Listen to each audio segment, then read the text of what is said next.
Hey, hi, hello, and good afternoon. My name is Amanda, and welcome to Harmony Portal Tarot Live. How is everybody this fine Friday? Friday, all day long. And yes, I still have my boxes there. I have plans this weekend. We'll just fingers crossed that I get through most of them, if not at least a few of them.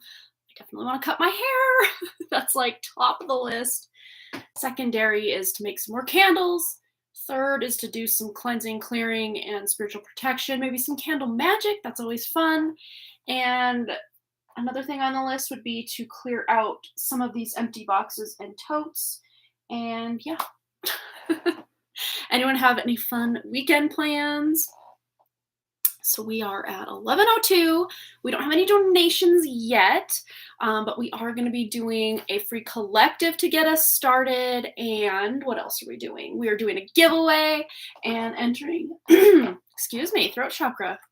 Entering those present during the portion of the giveaway when I give you that magic password, to enter our perpetual drawing, which is really on and popping in here. There's a lot going on in this bag, and I'm glad to see that Linda, I don't know if she's here right now, but she did get her reading and left a comment on last live stream, so that was good. I'm glad. I'm always glad when you guys can find that you won, even if you weren't during the live.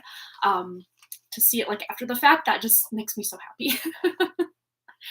Oh, you're getting ads and more ads. Oh, are you serious? Oh my gosh. Yeah, I put it to select every 60 minutes, just one ad. And because that one time, I think it was 2 Wednesdays ago, not last Wednesday, but the one before, some of you were just getting ad, because I had said no ads at all. So I thought, oh, well, I'll just put one ad every 60 minutes and we'll just see what happens. You're still getting ads. I'm so sorry. Yeah, I don't know if there's anything I can do. Usually if you write to YouTube or email them, it just goes in the perpetual, as they call it, the filing box from corporate on The Office. I'm currently rewatching The Office again, so Office on the brain. Yeah, and that, what's it called? The filing cabinet for corporate is the trash can. So this is probably where my message goes when I email YouTube to be like, what's up with this? I don't approve. Do not consent. But that's what it is. So yeah, it's ugh. Hey, kids have their side. Oh no, sinus infection. I'm doing the live from bed. Oh no, you have their sinus infection. Gotcha. Oh, that's never fun. I've got a lot of sinus and like upper teeth pressure because after the last live stream, I did like a big cleansing, big clearing of just this room right after the live stream. Not that I felt there was anything going on in here on Wednesday night. I just wanted to clear it. And after that, because we're damned if we do, damned if we don't, I started to just get a massive headache, but I kept feeling this isn't me, this isn't something in my field, as far as like my own energy or something I did, even taking into account like environmental factors. I wasn't doing anything that would cause a headache. Bright lights, loud noise. I mean, maybe the bright light a little bit, but it wasn't that bad. But was last night. I woke up in the night and I had done another big clearing before bed, really like plugged myself into my own spirit while I slept. So I was very protected, connected to the original source creator, all the things. And dreams were great, very, very powerful. Nothing that I can remember right offhand, but I did remember it this morning and I already forgot what it was. But it felt very empowering. I do remember that.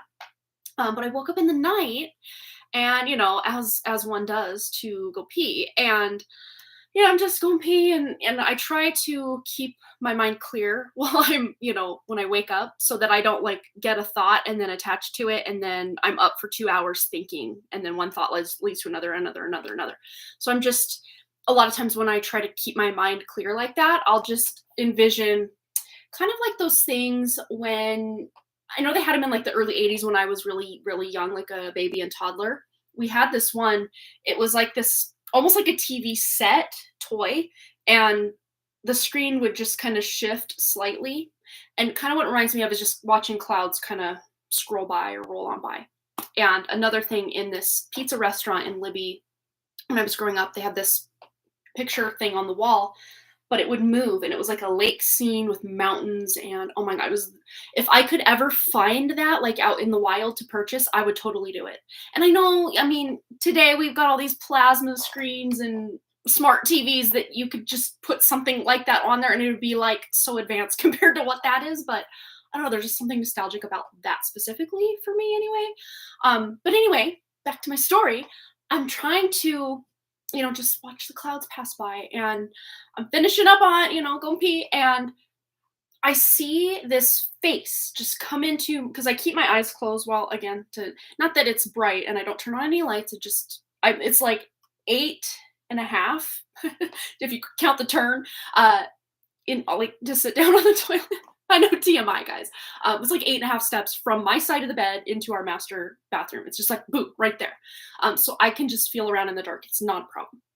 But this face pops up into my head, into my mind's eye. Boom, just like out of nowhere, and it was just like so startling that I actually did open my eyes. It was just like out of nowhere, like boom, really powerful, really strong, and it was like the face of what's the actor, Jack Nicholson in The Shining, when he like chops through the door. And I've never seen that movie, like I've personally never seen it, but I've seen enough clips and memes of it to know the gist of what goes on in that movie. But it's that like maniacal, like side eye looking kind of vision of his face, but it was an old man, like an old man. And instantly I was just like, what the heck? And I just closed my eyes and I'm like, you are not welcome here. So I rebuke you, go away. And then I felt my way back to bed and I was like, take a deep breath. Okay, clear my mind, roll to sleep. And then my dog Ruthie like comes up more toward where I'm at, like my face is at on the bed. So I'm like petting her. Same face pops in my awareness again. I'm like, yeah, here's Johnny. And I'm like, no, we are not doing this. And it happened like 3 or 4 more times. I kind of lost count, but I wasn't trying to attach to it. I was just trying to put up my protections and stuff. And I know those of you that are watching that are like, oh, well, why would I want to clear my energy and protect myself if it's just going to cause more hits from the darkness? And yes, I once questioned that as well. But here's the thing. These hits are coming, and they're coming a lot. It's just that when we are more diligent about keeping our energy clear and doing the work and tuning into our own shadow, our own fears, all these things, it becomes more apparent and we're more aware. We're like hyper aware, where before it was just kind of getting missed or just kind of lumped in with the distractedness of life. But when we are more in tune with having those boundaries up and being very aware and very clear of our boundaries, when something crosses the boundary, it's like that startle effect because we're on our game. But if we're just kind of trudging and sludging through life and then something comes into our boundary, we may not even notice. You know what I mean? So it's kind of in a way, damned if you do, damned if you don't. But I felt so much more empowered because, yes, maybe it took 3 or 4 times for me to speak my truth and call in, the original source creator and really bring more of my own spirit online to just kind of push that out of my field and out of my home space, because I do a lot of protections around my home and even out like in my driveway and the whole perimeter of my house here, and even the local walking path that goes right next to our privacy fence on one side, because you just never know who's coming up against our property line. So I even kind of grid that out, that anyone looking to cause any trouble or damage or violence or anything, they have to go around. And it's worked really well. But once in a while there's this like energy vortex on my stairs. We have like a split level house, so if you don't know what that is, it's like you have like 7 stairs and then a platform kind of landing area, and then you turn up another set of 7 stairs rather than just 13 to 14 stairs like that. And I count the platform as a stair, so it's your standard 13 stair, 8-foot ceiling situation between our stories. But there's a small platform / landing to get you to go up another set of stairs. So I tend to find, because the way and if I were to know this when I purchased this house, I may not have purchased a split level house, especially people who have that entryway that enters into a split level. Ours does, but again, another weird thing. There's a wall right when you walk in our door, and then you kind of have to turn either kind of into a hallway and then into like our main living area, and then beyond that, the kitchen area. It's a very open concept for a split level, but that being said, it's like you enter a wall. So a lot of like if you do feng shui or vastu shastra, there's a lot of blockages, a lot of opportunities that might come in, but they hit that wall right when they come into our energy, and then they just go right back out, or they kind of slip around the wall because it's kind of a half wall. It's not like a full wall. It's like a half wall. So entities even can kind of go, and then they go in the split level, and then they kind of churn and churn and churn and get trapped kind of in that split level landing area. So when I feel that it's gunked up and energetically very noisy, or a lot of stuff's popping into my mind's eye of being scared and all this. And those of you that were on, was it, I can't remember when it was that I think it might have been last Friday, maybe last Wednesday, not this most recent Wednesday, but the one before, where I talked about, maybe it was last Wednesday. I don't remember. Time has been a weird thing too, you guys. So if you like, was that last week or yesterday? Like, I don't even remember because time is really weird right now. But anyway, back to my story. The other night, Sunday. So it had to have been after Sunday. So I guess it had to have been Wednesday. No, it was Saturday night. So it had to have been last Wednesday's live stream. I mentioned this. Okay. See, time is weird. But anyway, I just got this really scared, terrified feeling that someone was in my house watching me. And it wasn't just a random, passed away person kind of entity. This to me felt darker. Not quite demonic level or anything like that, but just something with ill will or evil intent. But that energy felt different than the energy of this, here's Johnny, we'll just call that, whatever that kind of mind's eye clairvoyant situation was last night. I don't feel any of that present right now at all. And I have not felt that kind of more evil, terrified presence since that night, since I sent it and, all that. So yeah, there's definitely a lot going on, and those with the ears to hear, eyes to see, the spiritual senses to sense and detect, you may be detecting a lot more than normal, especially if you're doing a lot of cleansing and protection on your own, energy field, your body, your family, your home, even your cars. I would say even cleanse your cars if you can. If you don't want to get out there with your sage stick or your smudging or Palo Santo or any of that, my hot tip for vehicle protection, and it's sitting on my counter right now because I notice here's the thing. I took the malachite. It's a malachite, a big chunk. I have a big chunk of malachite like this that I keep in the center console in my car, and I just felt, okay, this needs cleansed, this needs cleared, and I recharged it and it's ready to go. But it's been sitting on my table for like a week, and wouldn't you know it, 3 different times this week alone, kids, going to pick the kids up from school, people park next to me, their kids open the door and hit my car. Like 3 times this week. And that just does not happen when my malachite's in there. But malachite is said to anyone with nefarious or negative ill will or intent, it'll keep it away from you. It kind of puts a barrier or shield around your physical body, your car, your home, whatever it is. And it also helps with like car accidents and traffic accidents and that kind of thing. So knock on wood, we haven't had anything at all. And even like cars breaking down, it really helps with that as well. It keeps things running smoothly in a positive way. So I need to remind myself that I need to put that malachite back in. But that's the way I cleanse, and I do a lot of cleansing with selenite also in my car. But and I'll do it more using my mind's eye and setting intention rather than bringing my sage and stuff out there, although I don't think it would hurt to sage my car. I probably wouldn't, but yes. Yeah, there are a lot of ways, and you can even get a charm. This is something I've been getting back into as well, is a symbol. Think of and intuitively, use your intuition, Amber and everybody else watching. Use your intuition to tune into a symbol that feels protective to you. For me personally, it's always been these like, I think it's carob. No, it's not carob. Maybe. I can't remember. They're like a black beetle, and they used to come to me all the time when I was a child. And I always called them Muffy beetles, like Muffy, because I used to watch this show on Nickelodeon called Today's Special as a really little kid. And there was a mouse on there named Muffy, and I just thought it was the coolest name. And so me and my brother and sister would call all these little beetles that we'd see outside of our home. We call that beetle the Muffy beetles. And I never knew until like my late 30s what kind of beetle that was. And now I'm, as a 41-year-old, blanking on what kind of beetle it was. Let me see. I can find what it's called. Maybe black beetle. Let's see, black beetle, Montana. Because I think there's more beetle insects than any other kind of insect on the planet. So like there's thousands, if not hundreds of thousands of types of beetles. I'm hoping I can find the one I'm looking for. Oh yes, here it is.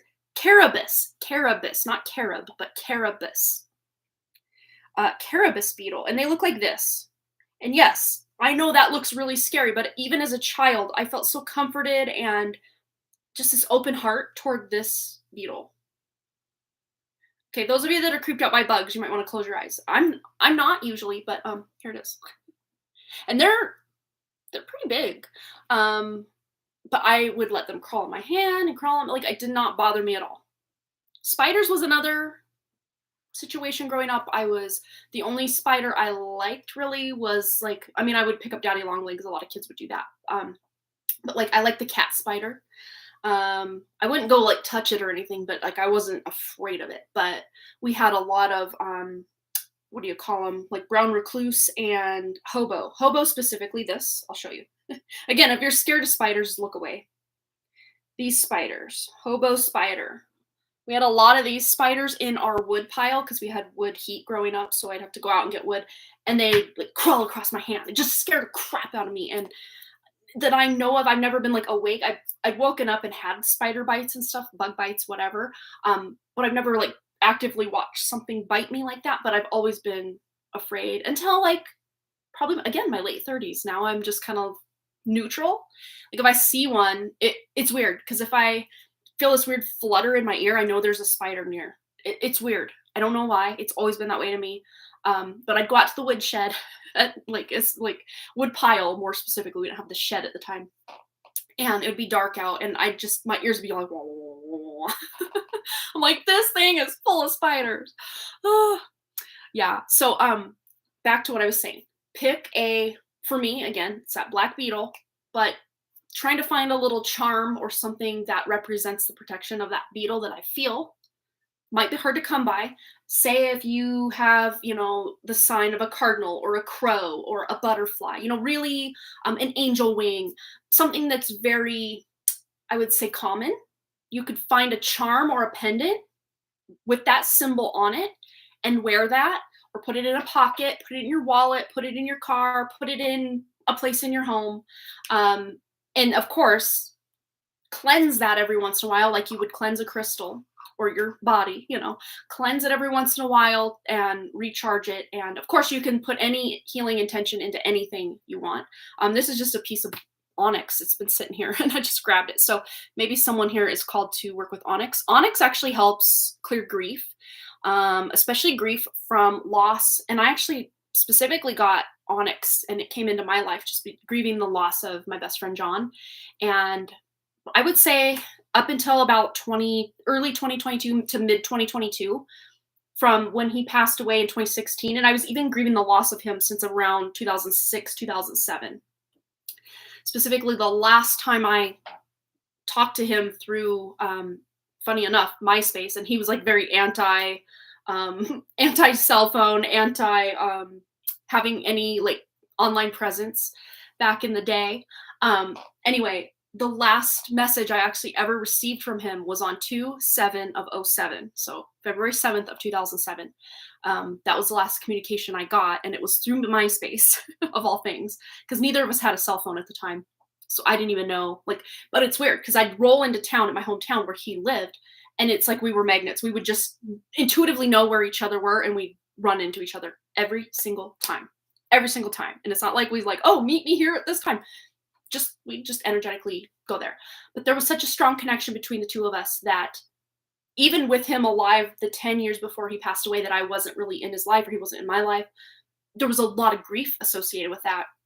But so I'd say really since late 2006 when we kind of did go our separate ways, and then early 2007 when I wasn't allowed, basically to talk to him. He sent me the letter on MySpace just saying, my girlfriend and then later wife just won't let me hang out with you, won't let me talk to you, won't let me think about you, won't let me talk about you.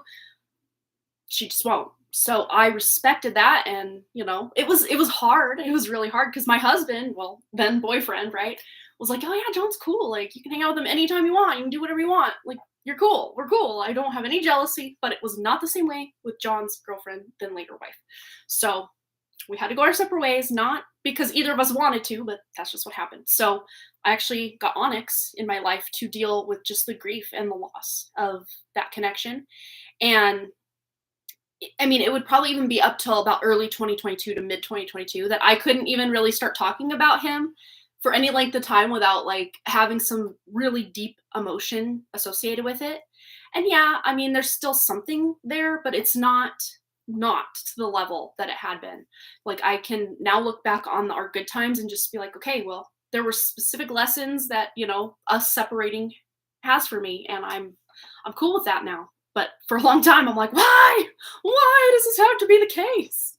But now I don't think any of us ever completely get over a loss like that. And then, just someone passing away and knowing we won't get that closure, at least in this life, like in this incarnation, like that final closure, that can be really difficult. And, we may like, oh, I healed from it. And then 10 years later, we're like, no, I'm still not healed from it. Like there are layers. So I'm sure there's still more I have to go, but yeah. So those of you, and everything we talk about here, I think is relative and relevant to the energies and just what's going on. And a lot of times entities will use our grief or our loss of, a promotion or a job or a relationship or someone passing away to their advantage to keep feeding us. You miss this person, you miss this person, you miss this person. And they can get in and read our thoughts like a book.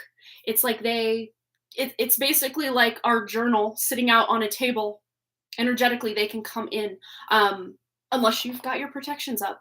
But even then, if we're not, like, again, completely flawed system that we have to be spinning all these plates and juggling all these balls and having all of this going on that we have to keep in balance at all times so that we aren't attacked, that we aren't taken for granted, that we aren't pushed aside. It's a lot. So the thing is, this is all about just really doing our best. But the best thing you really can do, especially if you don't know what to do, is just to call on your spirit, your soul essence, your spirit. I always call it spirit. Soul to me is such a matrix, like keeping tab from lifetime to lifetime. But once we leave this realm, yes, those experiences will still be part of our spirit, but the soul aspect of us, as far as I know, cannot leave this realm. So that's the thing. We are tuning into our true spirit. That will help us. Even just asking or calling on more of your true spirit to come in and walk in your shoes with you. You will be very surprised. Some of you may not, that you will just have keener intuition. You will have more clarity of thought and knowing what direction to go in life, as opposed to just feeling dejected, confused. What's the point? This is a lot of things, in this realm, we can get in this, rut energy quite easily. And especially right now with all of these, psychic attacks and everything. Hi, everybody, baby girl. Hello. We're about to do the collective reading. You're right on time for the collective reading. But I was just kind of giving an update on last Friday's live stream. We did kind of a little mini webinar on how we can cleanse our energy, how we can protect our energy, set very clear boundaries. And I did a bit of an update also on Wednesday's live stream. If you want to check all that out and be in the know with what's actually going on energetically right now, feel free to check those out. They are 100% free and available right now to you on my page somewhere. Click somewhere. But don't go away yet, because we're going to do our reading right now. And I've been very, very drawn, even in my money candles that I've created here, which smell so freaking good, by the way. I used oak moss and amber from Candle Science. That's the scent, the fragrance. But I put my own garden mint that I grew in my garden, and the star anise in here, or anise. I never know how to say that correctly. But yeah, these are like money manifestation spell candles. And I have about, let's see, 14 days left or so. Yeah, I'd say maybe 15 days left before I can light one up. Because you gotta let it cure and let all the wax and fragrance do its thing. You don't want to light it and not have a good hot throw, which is kind of being able to smell it when it's lit. So I'm letting it cure or cultivate. I can't wait though. I'm so excited. It's really hard to see what's actually going on here. I used I think it was this candle specifically. Yeah, or no, maybe this one for the thumbnail today. I took a picture of it. I just love it. Can't wait. I can't wait to light one of these up. So fun. Anyway, what was I saying? Oh yeah, that's right. I've been very into just natural, herbal, floral stuff lately. Like it's crazy. Oh, you were giving lunch to Kashfi, you missed soul protection. Oh, that's okay. You can always scroll back. Oh, Onyx is your main dragon. I love it. I love it. Yeah. Yeah, the frequency and the intensity has amped up. That is for sure. Yeah, and it just feels like constant work. It really, I mean, feeding feeding yourself 3 meals a day is less work than all the spiritual protections that we really need to be amping up for ourselves right now to keep up with all of this energetic attack. Um, so, I'm doing the collective reading right now. If you would like a reading, you can always send a donation. Look up in the pinned part of the chat there. Wednesdays tend to be the days that I do a free 1 card pull at the beginning of the chat. But don't go away if you're wanting to get a reading that you don't want to pay for. I do have a giveaway coming up at some point during the chat or during the live. And also those present during the giveaway, even if you don't win, you get your name entered into this perpetual drawing. There's still names from past live streams in here. So you don't need to be present to win the drawing. You do need to, though, be present for the giveaway because you have to figure out what tarot card is coming out of the deck. And whoever guesses or uses their intuition to get the tarot card will win the giveaway. And then everybody who's here can be entered into the drawing. So you just need to be present to enter into the drawing, but you do not need to be present when I pull your name. I will just leave a pinned timestamp in the live stream with the drawing winner. Unless the drawing winner is present, then so if there's no comment for drawing winner, you know that that person was present during the live and they got the reading. But if you were here 7 live streams ago and haven't been back since, you can just kind of click on each of the new live streams. You don't have to watch them even at all. I will just go to the top comment pin there, see if your name is under drawing winner, and if it is, I timestamp it right there for you. So it's easy peasy. But anyway, everybody gets in right now on this free collective reading. And of course, we're just tuning into specifically because there is such big spiritual warfare going on. I mean, at all times, but especially right now, it just feels like it's really amped up. Like it's just, I just heard done and dusted. That could be good. There might be some big strongholds of evil on this planet. I really keep sensing that the reason they're fighting so hard right now is because they are scrambling. It's like turning the light on and all the roaches get to the darkness, right? And that's kind of what this feels like. But, when we turn our lights off, as far as like going to sleep specifically, our consciousness is, floating around out there, especially those of you that do go to the astral realm at night, which is, I would say, probably 98% of people just automatically go to the astral realm just by default. That place is a dumpster fire, and it's actually currently merging with our current reality. So you might see even more glitches, more things that feel dreamlike. You might even go through your day and just feel like you're in a dream rather than it's real life, because the astral realm is actually merging with the 3D reality as we speak. And it has been. It's like overlaid. There's no just hard stop where the veil completely lifts, but those are merging right now, and it can feel really disconcerting, really discombobulating. But there's a lot we can do. Again, calling on your true spirit, calling on the original source creator. I would say those of you that maybe work with spirit guides, even ancestors, ascended masters, archangels, there's a lot of darkness disguised as light in all of these places. They will even use your crossed over loved ones. You will think you're talking to your, deceased father or something, And it's actually these dark entities pretending to be. And even if this deceased father supposedly knows who you are and is, sending you signs that you've asked for or knows about you, like I said, these entities, when you give the, when you start connecting, it's like you leave your front door unlocked and you leave your house, and then anything can come in and start rifling through your stuff. That's how these entities can get into our minds and know our histories, know our past lives, know our connections, know our deepest fears, know what makes us feel guilty, know what causes us shame, and then they will turn the knife. So be very careful and always set the intention. Even if you have connected to your deceased whoever, as many, or Jesus or this ascended master or that, just make sure every time before you connect that you are connecting to the pure, untainted, original source of that energy. And that will help cut down on a lot of darkness disguised as light. I won't say they still won't try, but it'll be much easier for you to see through their mask, so to speak. You will even, even if you see, like, we'll just use the deceased father as an example, you will see your deceased father's face, but then like in your mind's eye or something, but then it'll kind of transfigure or transform into something darker looking or more evil looking. And then you can, and then the mask like slipped because your intuition is tuning in and you set the intention to see the truth. So I would say any of you that are diligently connecting with spirit guides, ascended masters, archangels, to ask for the truth to be revealed through your true spirit from the original source creator, and you will start to see the mask slip for those entities that are, and here's the deal. If you're working with ascended masters and all these guides and stuff, and your life is looking worse and worse and worse, or things are getting worse and worse, that's probably indication number one you're working with false light entities disguised as these ascended masters or spirit guides.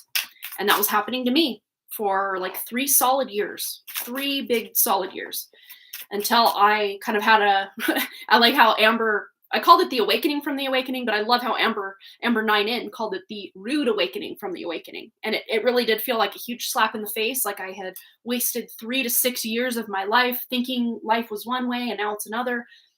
Like a rude awakening from the awakening. So just be very careful. Vet everyone, vet everything constantly. It's a lot of work, but if we don't do the work, no one's going to do it for us. We have to be diligent. We have to be discerning at all times. Oh, Amber says, oh, hi, Bigalee. Hi, Amber A. Amber 9 says, I've stopped. I don't even get messages from my mom anymore. I do feel her presence, but no messages I was getting earlier, all because of intentions. Yeah, and that could be, and it's not to mean that you've never connected to your mom's true energy. That's not the case. I'm 99.9999, probably 100% sure you have. It's just that, again, these entities like, oh, she's connecting with her mom. I'm going to pretend to be her mom and she'll let me right in. Well, if you're setting these intentions, those messages aren't getting through anymore. So you're doing yourself a big service, Amber, by setting that intention. So good job. I know it feels very disheartening because you want to receive those messages, but of course we want to receive them from the correct and proper source, not just some random entity pretending to be who you're trying to connect to. So your mom will still send you messages because she has that permission, but these false light entities don't. All right, speaking of false light entities and spiritual protections and cleansing, what do we need to know, those of us watching now and on the replay? Yeah, you can feel her essence. It's unmistakable, I'm sure. Yeah, presence always enough. Yeah, she is. So she is, being just like that, holding space by being there. Yeah, absolutely. All right, what do we need to know? Yeah, 7 of air. So this is the 7 of swords. There's a lot of deception. We were just talking about these false light entities pretending to be a lot of lies, deceit, lies, deception, and backstabbing going on. But again, this feels very spiritual. But these entities, just because you're setting your intentions and clearing your energy, does not mean your friend is, does not mean your child is, does not mean your husband is. We got to be diligent, even when we're talking to someone we know, like we know ourselves. If they say something that's out of character or just completely off the wall, 9 times out of 10, if not 10 times out of 10, that's entities interfering. with their energy to get to you that way, because they know you have a rapport with a husband or a child or a friend or a coworker, and now they're going to use that backdoor energy, coming in through the back door or the side door to try to still get to you. So that's really what's going on here. And we have eucalyptus, which is a very cleansing oil. It's one of my favorite essential oils just to put in my palms, and then it just feels so invigorating and revitalizing. So that's something you can use, either the leaves or the oil, to just get to the truth. It's like a truth serum oil, in my opinion. Yeah, the deception itself, right? All right, what else do we need to know at this time? Those of us watching now and on the replay for this collective message. Yeah, Ace of Air. There's that clarity. There's that truth serum. This is the truth. The truth shall set us free is what I heard as well. So it's a lot of mental energy going on here, though. So they're working through your own thoughts right now for everybody all the time. Think of it this way. Okay, a tarot deck is a tool, right? It doesn't do anything unless you pick it up and start shuffling it, setting your intention, asking a question. Otherwise, it just kind of sits there ready to be used, right? Our brains should be much the same. A tool, readily available when should we want to use it, right? But think of it this way. So many of us, if not, I would say probably all of us, because we're put into this matrix system, our mind is just going.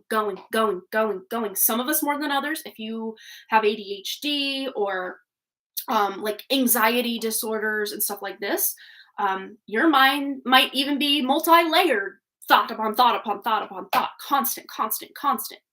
I hear you. I'm right there with you. But that's not you. Let's just put that out there. A lot of people with ADHD, what's labeled as schizophrenia, multiple personalities, all these things, you're tuning into like the collective consciousness, hive mind, even other people's thoughts. It's like a form almost of like telepathy. And it's almost just like hearing all these like overlaid whispers, like some are louder than others. Some you have to really tune into more subtly. But this is not you consciously making a choice to start using your brain. Yes, there are times, when you're like looking at a recipe, you're like, okay, now I need to measure out 1/2 cup. Okay. That is you using your brain consciously. Or if you are taking a test, a lot of times that's your brain going through all the information to take the test. Or, when you're in a like creative flow state, a lot of that noise just kind of goes away and you're in the zone. That's why meditation meditation can be hard, though, again, for people with ADHD and all these other things too, because there's just so much noise, so much going on. But when you can get in like a flow state, like a creative flow state specifically, is very powerful to kind of push that noise away and you be able to utilize your brain as a tool rather than it be using you constantly. So yes, they really are working through, especially like the brain waves over time right now. We have one kind of sticking out, so I'm going to pull it. The star. Oh, I love it. And cottonwood. And yarrow was the flower there. So the star. So this, we're tuning into what we can expect, what we need to know. This is letting us know that there's nothing they can throw at us. The tower comes before the star. I always say that. There's no tower moment entities can throw at us that are going to forever keep us off our path or completely mess us up so bad we can't recover. There's just no way. We are more powerful than they are. That is why they work so hard to try to harness and harvest our energy. This is us. And it's interesting. This kind of situation here with these leaves reminds me of the tree star in Land Before Time. I don't know if any of you, it's the original Land Before Time movie cartoon that came out in the either early 90s or late 80s. I can't quite recall what year it came out. But there, as a child, when I'd watch that movie, there was something so magical about the tree star. And it looks just so magical and almost ethereal. But this really is about, following your own North Star. What is it that lights you up? What brings you joy? That's what's going to help combat a lot of this, interference and just noise, the distractive noise. And a lot of it even is just to keep distracting you, keep you in distraction. I think for the mind fracture, is playing a role. I saw a post by Relene and it sounded familiar. Oh, interesting. I don't think I've seen her post. she has not been on YouTube at all. And I rarely go on Facebook. So I might just have to pop over there and see what's going on. Because I'm just tuning into, I've closed, not purposely, just I haven't sought out any other spiritual thought leaders or whatever you want to call them, gurus or teachers. I haven't really been trying to seek out information in that way. I've just really been trying to tune into what's going on in my little vicinity, right? And what's going on within me to then, and a lot of you are going through a lot of similar things I'm going through. Looks like the mandala pattern I use in my painting. Oh yeah, that's kind of what it looks like, isn't it? Yeah. Oh, you will share your latest process or progress with you. I've been distracted for sure by these attacks to my husband. Yeah. She mentioned it in a post on Telegram. Okay. Again, another one. I totally dropped the ball on Telegram. I probably should check it out. All right. What else do we need to know? And then I'm going to pull oracle card as well. So we have 5 of water, 5 of cups, golden seal. So this almost feels like kind of these barriers here. Kind of almost feel like the sandbags we used to have to put up near like the creek and stuff near the road. Not like I was personally out there doing it, but like my town growing up, it would flood a lot in the spring because we would usually get massive snowfall. And then of course that snowfall on the mountains would then flood. We're not going to have any problem with that this year. There's been hardly any snowfall. But this kind of reminds me, you kind of prepare, you get ready for a big influx of something. But the 5 of water or 5 of cups, it really is about, what are you focused on? Are you focused on the fact that you're missing out on this or that this is over? Or, this to me does feel like past energy. Like, oh, I remember when I was this age, I was having so much fun doing this. And now that part of my life is over. But the more we try to keep reaching back and like reminiscing, but not in a good way, but in like I wish I could go back there kind of way, rather than being present in the moment to make a new moment for ourselves in a now moment of the future. It's like we're giving our power away to our past, like not even to our past self, but just a version of us that's now unattainable because the past no longer is. I mean, it is, but it isn't. You know what I'm saying? So it's about taking your power back to present and focusing on where do I want to go now? Even if there is, let's just, I don't know, for sake of argument, something in my past that once in a while I'll look back on and I do see the benefit of it or the good parts, but I can also remember how hard and just how unappreciated it all felt. And that was when I was a professional photographer. So, if there were, me looking back and be like, I wish I could go back to those days. This was great. That was great. This was great. How about instead of me going to the past and saying, I wish, instead I say, well, I want to be a photographer again. Well, I mean, once a photographer, always a photographer, right? But say I want to go back into business, which I don't. Let's just put that out there. But just pretend for sake of argument. Who's to say I can't? I can. And I can rebrand myself and, institute the newest editing techniques and, the newest products and start anew, right? Nothing says I can't. So those of you that may be pining for a past version of yourself or something you used to do that's no longer happening in your life, if it means that much to you, you can try to recreate it in a way. I mean, I know there are certain things we just cannot do, cannot recreate. If someone passes away or we're no longer in a committed relationship with somebody and, that version of us just cannot be recreated. I get it. But if there is something from your past that you can recreate and you want to recreate, nothing is stopping you. So that's really the vibe I'm getting with this. All right, now let's go to the messages from the Spirits of Nature Oracle. Anything else we need to know before we close out our collective? And I don't think we have any donations today. I don't think so. And I think, wasn't it last Friday or 2 Fridays ago, we didn't have any donations. And that was the very first time ever we didn't have a donation on a live stream. So we've hit a new record. I think it was I don't know if it was last Friday or the Friday before.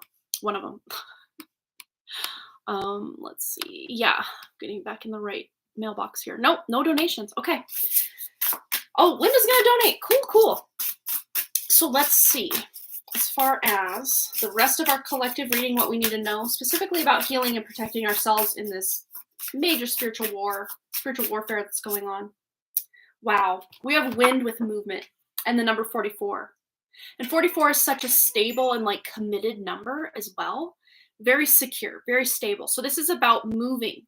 If we don't feel stable and secure, and it was just 44, 44 on the clock when I was holding that up too. So as far as the time that we've been live. So when this posts to my channel at the 44, 44 mark, I will have been holding this up. I know it's lagged sometimes as much as 10 seconds or so. So it's not always exact, but I just thought that was a cool synchronicity. A lot of force, a lot of stability, a lot of security. But that being said, one of the things that I think can institute that 4 number also is the Tower card. If something's not built on a solid foundation, it will eventually crumble. If it's a year from now, 10 years from now, 100 years from now, eventually it will fall. Think of the things that were built very stable, very securely. They have longevity compared to something that is built on fault or just not done properly or correctly. But that being said, the things that are done properly and correctly, usually you don't have to worry about those things. They're no, I mean, yes, you might be attacked from here, this side or that side or what have you, but for the most part, it's because it is stable and secure, it's stable and secure, right? But some of us just need to move more. This might just look like taking a walk around your neighborhood, or if it's too cold where you're at, go on a treadmill, walk around like an indoor mall. That's something my husband and I did the other night. We're like, I just want to get out of the house. It's too cold out, but not warm, not too cold, but not too warm. And it's getting dark. So we're like, let's just go to the mall and take a couple laps, get some steps in. Something like that. Just get out, get moving. And moving, funny enough, it really gets your mind going, but not in a way where your mind just takes over and you're in like thought spirals.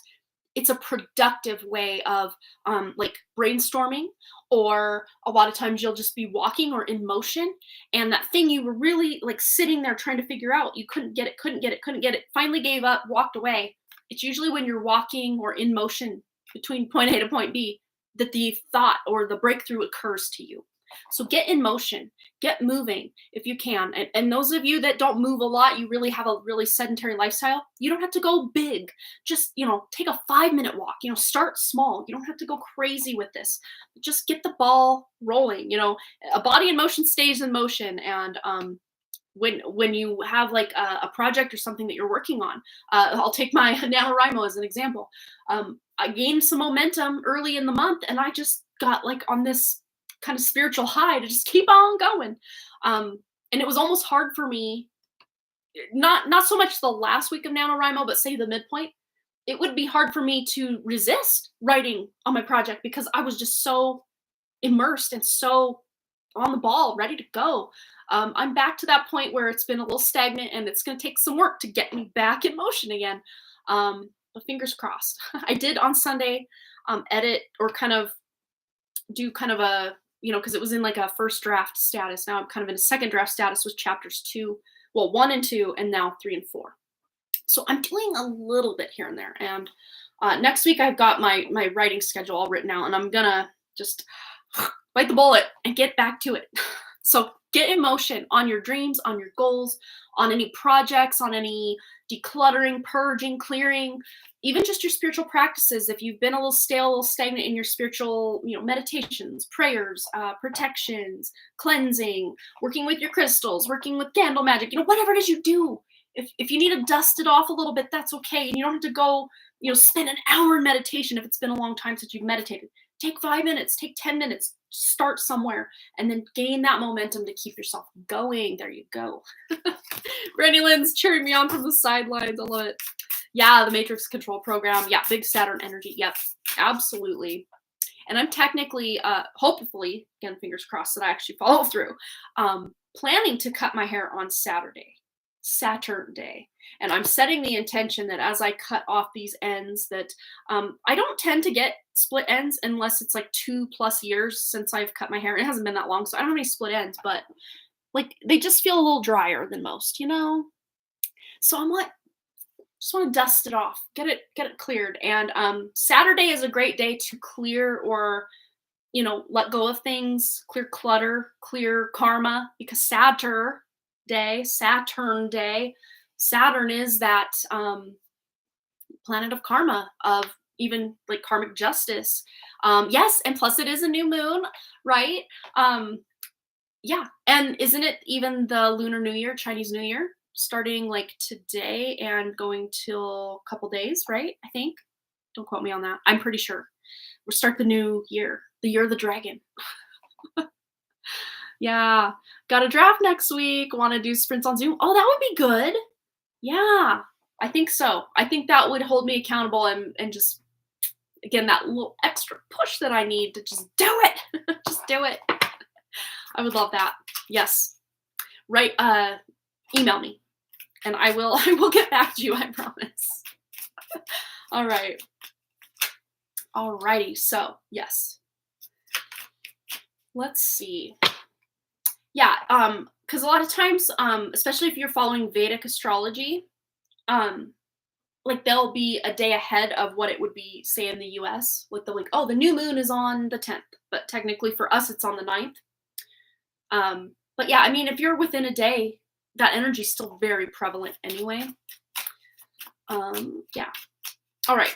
So we have hit the end of our collective and just kind of a little gap session here. So we're going to get into Linda's question. She said, oh, and Pika Lee donated as well. Cool, cool.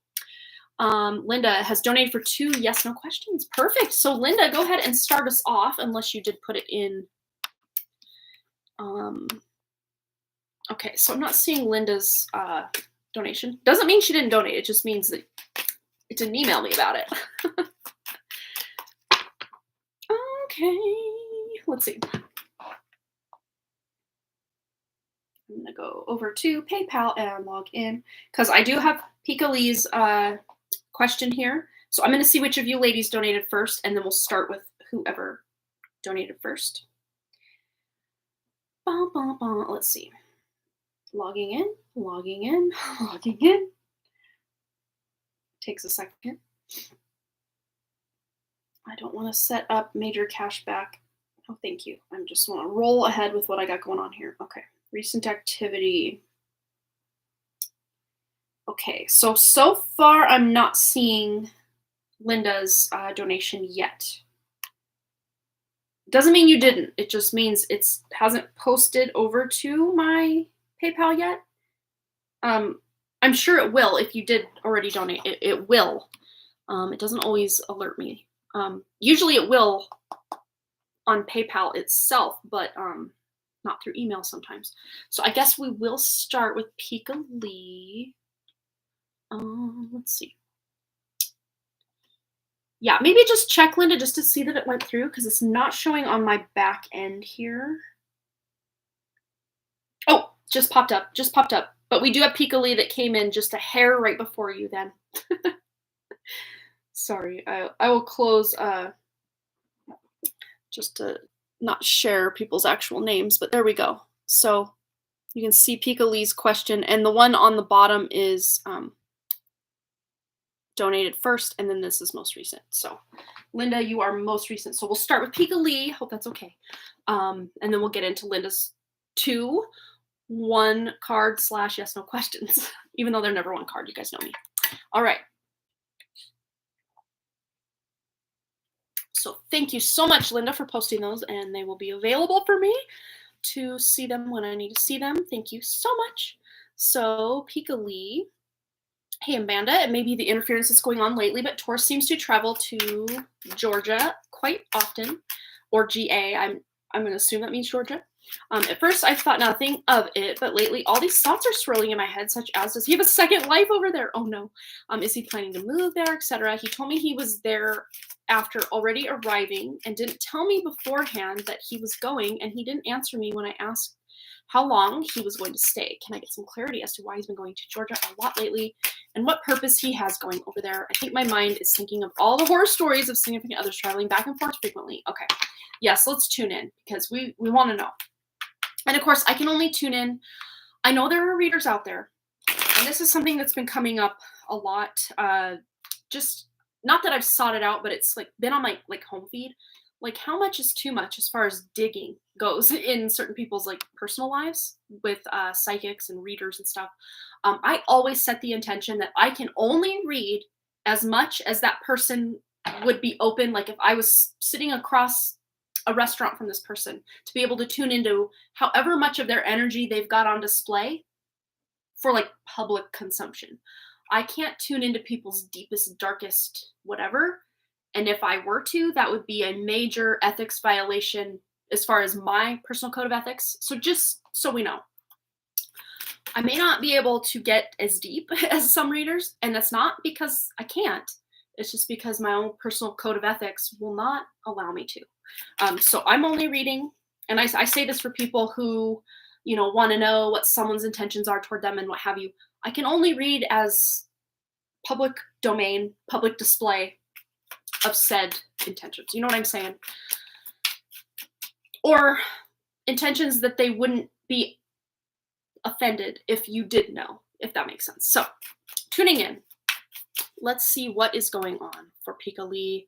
Totally understandable. I kept that in mind when I asked. Awesome. I knew you guys that have been here a lot. You know how I roll over here.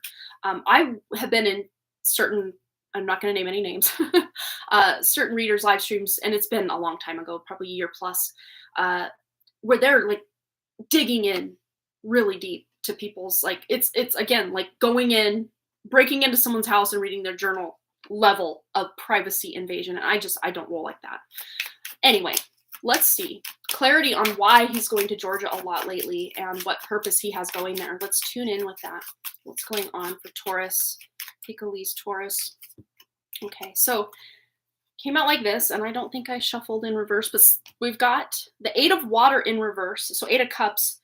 When it's upright, I'm going to put this back to camera view. There we go. When it's upright, that means someone's walking away from something that's no longer emotionally fulfilling. But when it's in the reverse, this feels more of an internal, and I know he's literally going on a trip, but this feels like an internal, there's something that's going on within him that this trip is facilitating. So let's see what this could actually be. 4 of Fire, 4 of Wands. There might be a move. I mean, this is new home energy. This is also wedding energy, and we have the Sun. This, at the very least, this feels like his ultimate happy place. Like, this feels like a place he wants to move, even if he's never spoken that aloud. He has spoken it aloud, maybe to coworkers or family members, that this just feels like a place that he feels like he can refill his cup. It feels like, again, yeah, like golden energy, golden sun energy, home energy. But let's see as far as okay, we've got some slippery energy here now. Adelita of Earth, so this is the Knight of Earth. So slippery energy would mean it might take a lot to actually get him to move there, because I don't know if there's some paperwork he'd have to file, or specifically if he had to buy a home or wanted to purchase a home or something, it would require a lot of, I don't know if it's permission or paperwork, something like that. It would just take, I would say, at least 2, maybe 3+ years for him to actually make this thing happen. So it's not something he can just pick up and leave overnight and then he's gone and, oh yeah, by the way, I moved. No, that's not going to happen. He can travel there all he wants for sure. But yeah, he loves the place, and he used to live there, has lots of friends there too. Yeah, okay. So I don't know if he did attend a wedding. This could even be a home like situation, a party, a gathering, an anniversary party. Yeah, I think he wants to move there, but there's a lot of red tape. Yes, that's what it feels like. But yeah, this again feels like his happy place. Let's just see if there is like a second life. And we're not talking just friendships and connections from his past. We're talking like, anything that he shouldn't be doing if he's in a committed relationship to you. Let's just put that way. Is Taurus doing anything he shouldn't, being the fact that he is in this committed relationship with Pika Lee over in Georgia? We have Ace of Fire. I have to clarify on that. 9 of Earth, 9 of Pentacles, Madre of Water, so Queen of Cups, 10 of Water, the Moon. Nothing here is nefarious by any means. We have the Ace of Fire, which can be a yes, and I did ask, is he doing? But that's the weird thing, is I'm not getting the fact that he's dating someone or seeing someone. Again, this feels like more of a romance with the area, with the vibe, with the, the whole of the place rather than, yeah, because he has some good friends there. The 10 of Cups, 10 of Water. I don't know if he has family that lives there as well, or just people, friends that feel like family. And again, going back to that 4 of Wands, this connection to me really screams, I don't know if his parents live there or people who feel like he's coming back home again when he visits their home. Something like that. That's the vibe I'm getting, specifically with a mother energy. We have the Moon and the Queen of Cups. So I don't know if, so he usually stays with a friend who has a family. Okay. So I don't know if this friend's mother is involved, but she feels very motherly, very nurturing. Again, this is not someone of his generation. This is someone older. And it's just a vibe. So if it's not an actual person, then it's like the vibe of his mother or a mother-like figure that he really likes to be in this energy of. And he feels very spiritually tuned in when he's in this place. I don't know. I'm not exactly sure if there is water near where he's at, like a lake, part of the ocean. I'm trying to even think, is Georgia on the border of being able to, I think it is, but again, I don't know my geography the way I should. I should, but I don't. But at the very least, this may be like a lake, a body of water that he feels very calm and rejuvenated and replenished when he's there. And then the 9 of Earth, that's just what he's aspiring to or attaining to. He wants to work back to getting into this area eventually. Again, I see it's going to be a while. He's not going to be able to go there tomorrow or anything. But I'm going to read your question again just to make sure we covered everything you wanted to know. As far as a second life, yes and no. It's not what you think. It's just that connection to the life he once had there and wants to have again there, but not that he's trying to replace, you or have like, a wife and kids or anything. No, that's totally not it. It's just he is, I think, planning. It's like an unofficial or it's like not a plan, but kind of a plan. It's like he's subconsciously planning to go back, even if he hasn't admitted that back to himself on a conscious level. In somehow, some way, he's destined to, or at least wanting to have his destiny point him back in this area. Told me already. Oh yeah. So he told you how long he was going to stay. Oh, he didn't tell you beforehand that he was going, and he didn't answer. Let's just see how long he's going to stay. This one. How long is he planning to stay? 2 of Earth. So it's kind of up in the air. He's not sure.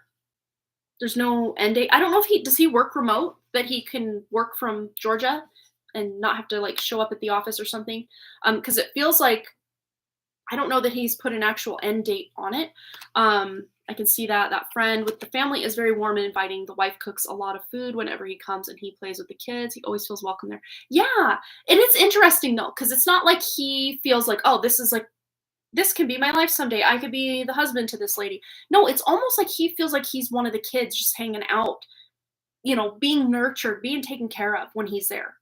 Rather than like the father figure or the man of the house, he feels more like child/teenager of the house. I know that sounds weird, but that's how this feels for me energetically. There's no, maybe he does want that for himself someday, but not with these people. Like he wants it on his own, So it's not like he's using these people to make that happen for himself. Does that make sense? I hope that makes sense. Okay, he does work remotely. That's exactly it. He does feel like one of the kids just being nurtured. Absolutely. So again, there's no secret wife and kids or secret girlfriend, none of that. It's just, and I have chills. So there is a big part of him that has something to gain when he is there. And I think at times he may feel a bit guilty or sad that he doesn't feel that way when he's in the area you live. And he wishes it could be that way. So I think in his like ultimate happiness fantasy would be that you and him move over to this area in Georgia, buy a home, have your own family, just like long-term, like dreams. Like that's what I'm feeling and picking up from him. So he doesn't really have an answer as far as when he's coming back. I don't see he's going to be there for like 4 months or anything, but might be an extra week or two beyond what you would hope. But we're not talking like months or years or anything like that. Yeah, he's not going to try to overstay his welcome with the friend and the wife and the kids. He's going to, leave in a judicious amount of time. I was wondering if he was looking for a house there, maybe thinking we can move there. Let's just see if he's, again, because we did have that 4 of fire or 4 of wands. I think the house that's referring to, though, is this friend's house situation. He feels very at home there. But let's just see if he's seeking out, like we'll even say like short-term future, before the end of this year. If he's looking before the end of this year to move that way. We have Madre of Earth, so Queen of Earth. So yeah, it's going to be beyond. So if he is looking, it's more, again, in this like far-off fantasy dream. He might be driving through neighborhoods like, oh, someday. But again, it's not like any solid plan that's going to happen right now. Pentacles, yes, the Queen of Earth. If there's anything with the Queen of Pentacles, if anyone's going to make this dream a reality, it's her. But it just takes some time, though. Queen of Earth, she uses the resources she has available and kind of builds up to it. She doesn't just manifest it instantly. That would be more of an Empress / some other type of energy. But yeah, there's definitely like, oh, if I could move here, I'd live in this area of town. So I think he has that sort of idea, but I don't think he's like going in open houses or anything like that yet. So no worries there yet. But yeah, I'm wondering, looking for, yeah. So again, it's kind of far off someday, no end date or goal date put on it, but it is definitely close to his heart to be able to come back to this area. Yeah. Yeah, that would be too soon. Absolutely. So yeah, I don't see that you have anything to worry about as far as him just picking up and then, well, now I'm in a long distance relationship because he just up and moved. No, I don't see that. But again, there is this love for this area and these friends and just the vibe, just as a close knit. I think it reminds him of his childhood in a way. In the good childhood memories he has. It does remind him, and it could even be past life stuff that this reminds him of, that he doesn't have a conscious way to put that into words or just understand why he has this pull to this place, but that's why.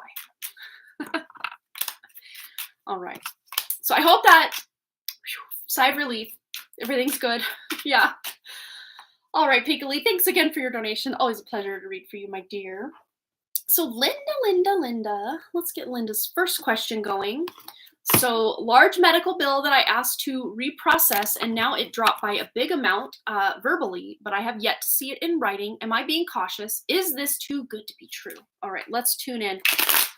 So is that verbal amount that Linda was told correct? Wheel of Fortune. So interesting. This might be like good karma coming back to reward you by not having to pay so much. But let's get a clarifier. Is the verbal amount Linda was told correct? This lower amount? Yes. Big yes. Wow. I mean, it feels too good to be true, like on the surface, but deep down it doesn't. Like it feels like either they made a gross miscalculation at the beginning or something it feels legit, man. It does. I would definitely get it in writing, though. Let's just see anything else Linda needs to know about why. Why did this big medical bill drop so significantly? Adelita of Air, so Knight of Air, Earth. I'm trying to do calculations of these words in my head. I'm miscalculating my words. So this is the Knight of Pentacles. So it might be, a few weeks to maybe early next month or something that you finally get the bill in writing, like in the mail, so that you see it with your eyes and can, actually have some, like an account number to pay or something. But yeah, it's on its way. It feels very snail mail. It's coming. What else does Linda need to know? Why did this drop so much? I want to know why. 9 of Fire or 9 of Wands.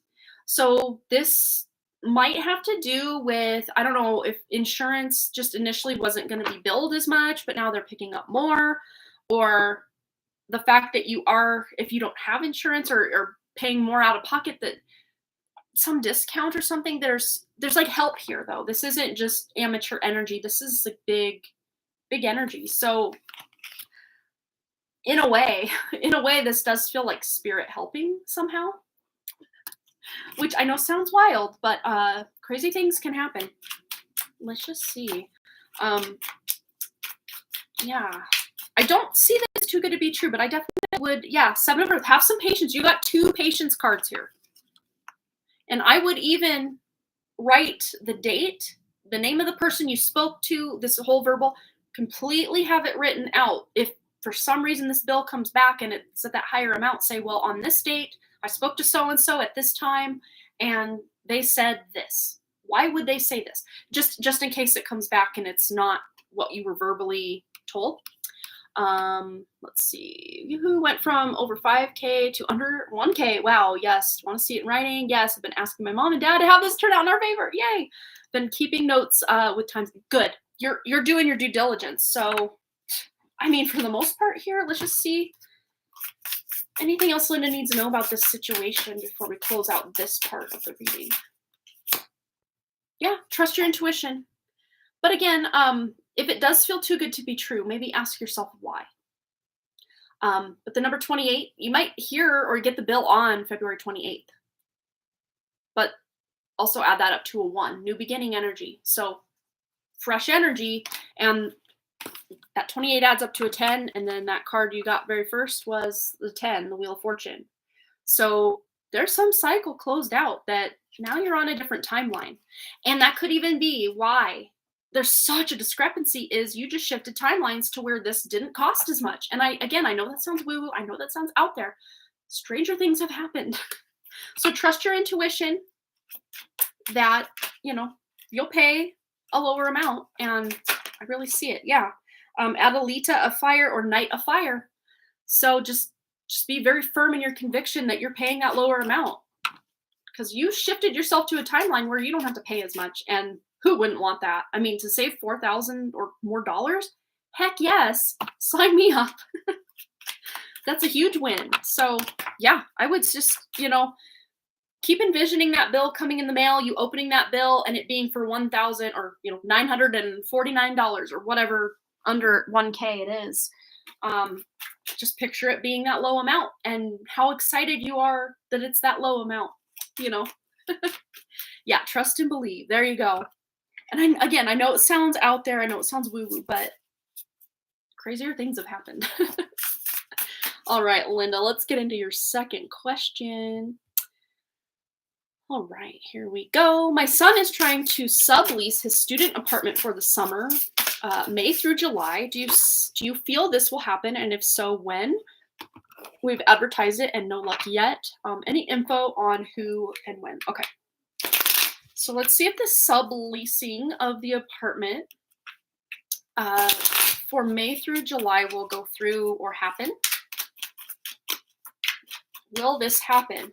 Will this sublease get leased May through July? May through July. 4 of air, so 4 of swords. Yeah, right now it's in rest state, but he doesn't need it to rent out right. Let me see. Through May through July. We're still in February, so there's still time. This is telling there's still time. So, I mean, it can feel a little concerning if, you're kind of getting there and it's late April and you got to get this, like I can see like the stress of like, we got to get this going. And it just might be that, someone's not quite looking for that time frame yet, because it is, I mean, technically it's only 3 months away or so.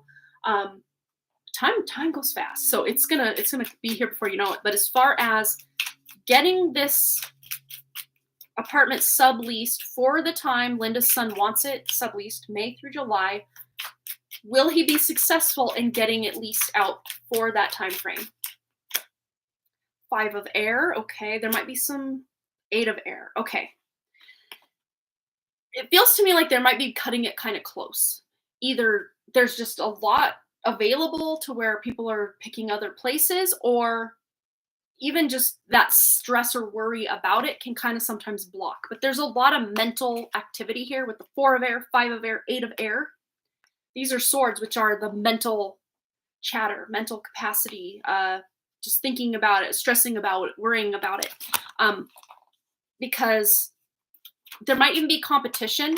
I know that's more of a 5 of wands energy, but 5 of swords can be like cutthroat competition, where 5 of wands is more collaborative, brainstorming, kind of friendly competition. I mean, it can get a little rough sometimes, but the 5 of air, I would say, is like cutthroat competition. So I don't know if either there's a lot of places coming available because a lot of college kids are going home for the summer, or, maybe it's priced too high, or, there's just something about not just this apartment, but what's going on for everybody in the area with extreme competition for this. And then 5 of air and 2 of water. Yeah. 2 of air, 2 of swords, confusion, blindfold, brain fog, unsure of what to do, how to do it. And what this is telling me is maybe it's not been advertised as well as it could be. Maybe it's just not getting to the people who would be the most likely to lease the apartment. So try to figure out who would move into this apartment. How old are they? Where do they do their shopping?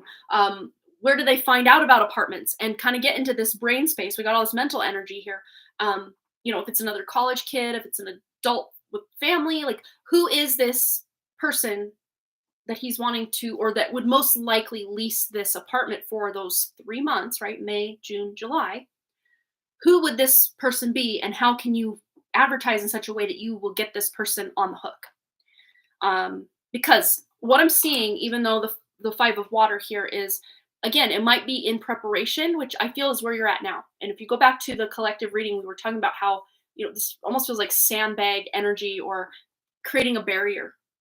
So it just might be that he hasn't connected with the right audience to, or client base, customer base to get this, and if this is through some sort of property management, maybe they just haven't put it out there yet or something. So if he's got someone else in charge of it, he may want to step in and make sure things are getting done on his behalf the way he's hoping they are. Let me just see what you're saying about it. Yeah. Lots available, very pricey area. We've been advertising on the college apartment site, and he's been asking friends that are returning for the summer. We had 3 people respond, but 2 were female, and his other roommates want male only. Gotcha. And that could be, again, like the wrong people are responding to the inquiry, if that makes sense. So it's just about finding the right person. Again, I see it being able to happen. I really do. It just might be more into April that he finally has someone who's going to commit, sign the paperwork, and be on the hook for those months. Because I'll tell you one thing about college kids. There are those out there that plan ahead and dot all their I's, cross all their T's. And then there are those other group of college kids, which is kind of the vibe of, not that they're irresponsible, I don't get that vibe at all, but it's a male, I feel like a male energy, but he's just kind of fly by the seat of his pants, kind of not in a spiritual way, but just in a, like, things always work out for me. So when I need that apartment, it'll show itself. That's kind of it's like open-minded, like very fool energy, but not in a naive way. The person that will fill this contract. Yeah, your wish will be granted. He will be able to sublease this apartment for those months. He just might be cutting it so close that he is stressing, he is worried, or for the time being in these months leading up, he's just getting, the wrong inquiries, or they'll get an inquiry, but the person's like, oh, I was only wanting to spend this much, and yours is actually this much, and I can't quite swing that. Yeah, and then Mother of Earth. So I don't know, maybe you have some insight for him as well as his mother. So yeah, just help him, even just energetically sending him good vibes, that can always help as well. He will get it rented out again, though. It might be more into early to mid, maybe even later April, and he's just kind of like, I got to get this rented out. So again, the more he stresses, which I know is easier said than done when you have kind of a hard, fast deadline on something, it's easier said than done not to stress about it, right? Oh, your husband's a type of energy that fly by the seat of the pants. That's awesome. Yeah, it's weird because when it's, like, something small, like, I don't know, like buying a vacuum cleaner, I mean, that's not small, but, like, I mean, in the, like, overall grand scheme of my life and consequences, it means almost nothing. Like, what do I go with this brand or that brand? Doesn't really matter. Not really. But when it comes to, like, big life-changing, big picture, change the whole direction of my life kind of things, I am fly by the seat of my pants, which is weird. It's almost like I just trust my intuition. But with like small things, it's like I analyze and overanalyze and overanalyze to the point where I'm like, does this even matter? But like I'm putting all this research and effort in. But when it's like a big decision, I just go with my gut every time. And I should do that with the little things. I would save so much time.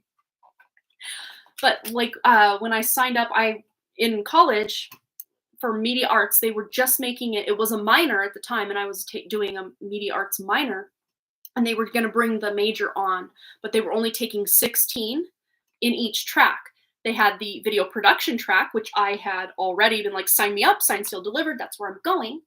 And then they had the other track, which was digital integrated media. At the time, it was called digital art and design, but then the art department of the school got real mad that we used the word art, even though we're media arts. They got mad we used the word art in the title, so we had to change it to digital integrated media. Basically a graphic arts design, graphic design kind of major. Bachelor's degree is what I got. But anyway, I was signed, sealed, delivered. That's what I'm going for. And then they had the meeting. 124, if I remember correctly, number. 124 people showed up. They were taking 16 over here and 16 over here. And the head of the department, my professor, Rick Hughes, he was like talking about, okay, this is a video track, a video production track, and then this is the digital art and design track. And then he pointed at me. I was sitting front and center, ready to hear everything I could to sign me up. Pointed at me and goes, and you sign up for the digital art and design track. And this is what, and I get chills just talking about it. It's so weird.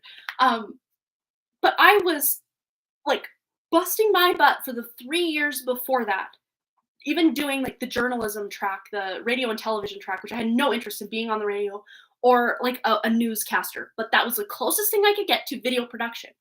Then I go in, I'm going to be in video production. I got this. I got this. This is what I'm doing. And then it takes one professor to point at me and use me as the example. And I could completely picture my life on this other realm, in this other way, doing these other things. And at the end of that meeting, I signed up for the digital integrated media. I didn't even put my name on the list for video production and didn't even think about it. Like it was not a thought in my head. I just went with how I felt and my gut. And I'm not saying it was right or wrong, but it took me where I am now. So I guess that's a thing. But that's one of the things. I knew what I wanted. But it was funny because I'm like, they were only taking 16 people. So 32 people at this meeting out of 124 were going to be able to get in at all. And I had not a care, not a worry, not even a thought that, oh, what if I don't get in? I just knew. And I just was like, it was like out of my mind. They're like, oh, we're going to post, this was like on a, whatever, but 2 Fridays from then they were going to post the list about who was in and who, those 32 names that were in and what you were on. And I didn't even give it a second thought. I slept well. I didn't ruminate it on it. Nothing. Like it didn't even cross my mind that I wasn't getting in, but it didn't also cross my mind that I was. It just was out of my head. I don't know. I can't explain it, but so many of my big life choices have been like that. And I don't even know. I don't even know why. It's like I just knew. And I didn't even have to worry about it or think about it or ruminate about it. Nothing. So weird. Yeah, I love it. Yeah, giving him lots of ideas. Do you see it as a person connected to someone he knows or just a random person? Let's just ask that real quick. Is this someone he knows? We have the Hierophant. It could be someone through the university. So someone maybe in a class. I don't think it's someone he knows really well, like a best friend or anything. It could be someone he knows through the university. Or is this someone he does not currently know? We have Curandera of Fire, which is the King of Wands, King of Fire. If it is someone he knows, it's someone older. It would be someone older and maybe even like again, like I'm now going to like professor energy. So I don't know if he's talking to his professor or any of the professors, just to be like, do you know anyone looking for a place to rent? I got a place if they need it. I don't know. I would just get it out there. I'm really more leaning towards someone he doesn't really know, or if he does know them, they're more acquaintance status or, classmate status, or even just someone answering a random ad, more so than the fact that, he already knows them. But if he does, this could be his energy, just, getting the word out every time he's hanging out with friends. Like, hey, if you know anybody that needs a place from May to July, I'm your guy. I got a place. It's this much. It's located here. So he can kind of be his own salesman. So I don't think that it's completely been decided yet. So either way, he's going to be really well off to just put the vibe out that, hey, I got this place available. Who wants it? So he's going to have to kind of be his own salesman about it. But either way, he's going to get this rented out. As long as he's taking diligent action and all of that, it'll be rented out. It's not going to sit empty or anything. Okay. You're so welcome, Linda. Absolutely. All right. Well, let's get into our giveaway. We've got 8 people here. Let's do it. We're going to change decks. We're going to go to the Dreams Within Dreams Tarot. So now, all you have to do, those of you in the chat, all you have to do to win this giveaway, almost a drawing, to win this giveaway, all you have to do is use your intuition or guess, what card am I selecting out of the tarot deck? What card is coming out right now? What is this card? What is this tarot card? You can throw out as many guesses as you want. If you're new to this, okay. And after a while, if we're not getting it, I will narrow it down. Either say major arcana, a cup, a sword, a wand, or whatever. So you won't be left hanging through all 78 to try to guess. I'll shorten it down for you if we're going and going. Oh, Linda had said something up here. Okay, I'll continue to advise him and let anyone he knows. And there is one professor he is on good terms with. Okay, there you go. Well, maybe he just talks to this professor about it, and this professor helps him out by just getting the word out. That would be awesome. Okay. So it's a Wands card. It is a Wands card. So Ace through King of Wands. So Page, Knight, Queen, King are the court cards, and then Ace through 10 of Wands.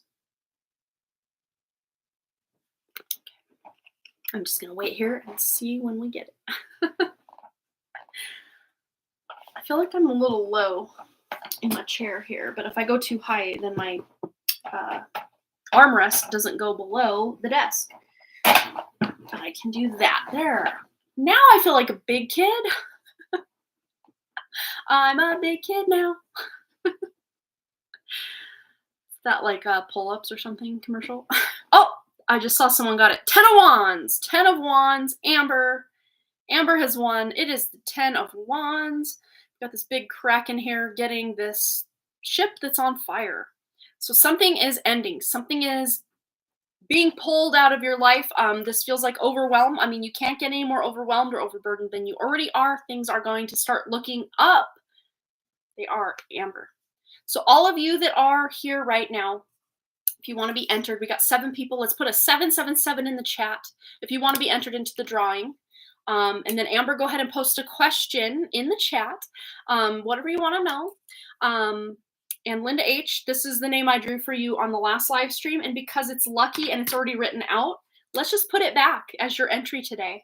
You won on Wednesday night, most recently. So yay. We know this is already lucky, so let's put it back in there. And next, we have Amber A.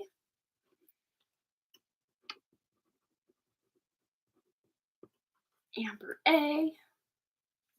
Going into the pouch.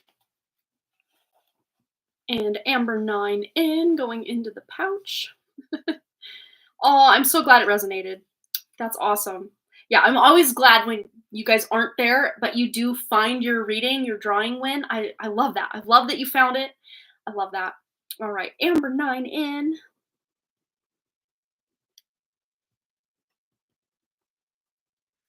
All right, there we go. Boom. Anyone else? About 10 to 12 seconds before I pull the new winner to get your name in here. Anyone else who's watching? We have 7 people here. Oh, now 8. You just joined us. Put a 777 in the chat to be entered into the drawing. You made it right in time, whoever just entered. Put a 777 in the chat, and I will put your name on a slip of paper. And then we will pull a new name. Amber won the drawing, so now we are on. Sorry, she won the giveaway. Now we're on to the drawing. I always mix those two up. Why? I don't know. Brandy Lynn, I knew you were here. My pen is slipping. I still got it, though. There we go. All right, anyone else? Last call. Oh, Queen Bee, you made it right in time. I was about to put my hand in the pouch. Queen Bee, let's get your name on this paper. Queen Bee. My pen is really slipping today. That B is a little bloated. My apologies, Queen Bee. All right, well, get Queen Bee in here. And Queen Bee, I don't know that I've seen you before, so hello. Had to grab a kid from the bus. I love it. But anyway, Queen Bee and everybody else who's here, even if your name is not drawn today, just know that it is in here. And maybe 2 weeks from now or 4 months from now, if we're still doing this, I'm pretty sure we will be, and I draw your name, you can still win. You do not need to be present to win. And the way to check from live stream to live stream to live stream if you've won is you can just click on each new live stream. Even if you're not there, you don't have to be there. Click on the live stream, check the pinned comment at the top, pinned comment, and if where it says drawing winner, and then you see your name next to it, there will be a timestamp. You can click right to it and go right to your free reading. And you don't have to ask a question or anything. It's just kind of a general what you need to know in the moment is kind of the card pull we do for the drawing win. So just check back at each live stream and see if you've won. If you don't see any timestamp that says drawing winner, that person was present during the live stream, so I didn't have to timestamp it. So doesn't mean we didn't do the drawing, although 2 Wednesdays ago, we did not. I forgot completely because we got completely attacked by trolls during that live stream. It was a whole thing. So I completely forgot. But most live streams, we are here and we do it. Oh, Pika Lee wants to be entered. Let's get her in there and then we'll draw. I'm glad it talked long enough to get her back in here, to get in the entry to win. Yes, okay. Pull her up. And boom, here we go. We're drawing today's winner. All right, here it is.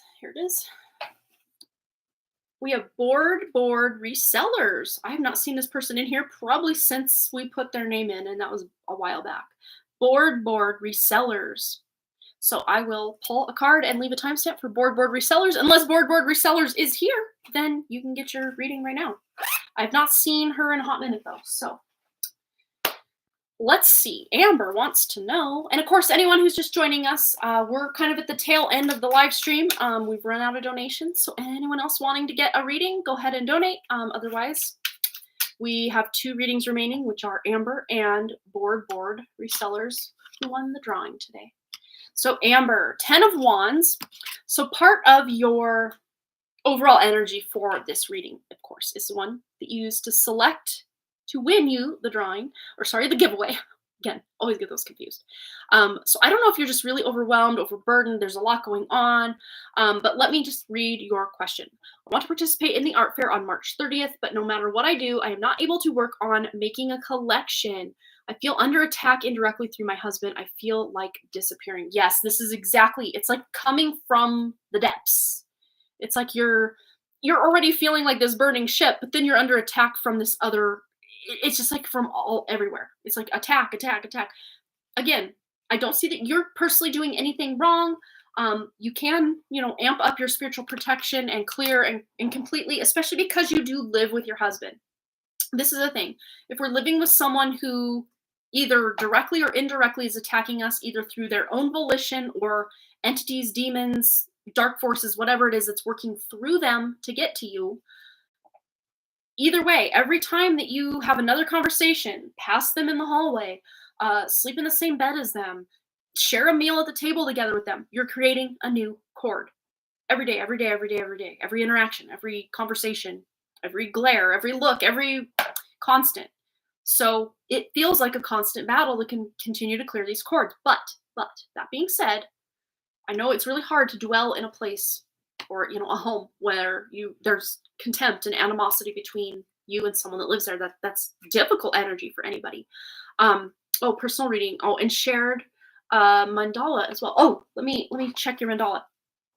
So we can show the class. We can share with the class, show and tell. Um, Not the rest of your message, but just the yes. Oh, so pretty. Oh, I love the peacock colors. Oh, that's so pretty. Amber is. Let me turn that up. So talented. Oh, those colors are just so rich and vibrant and very peacock energy. I love it. Very beautiful. And let's just zoom in to some detail here. Wow.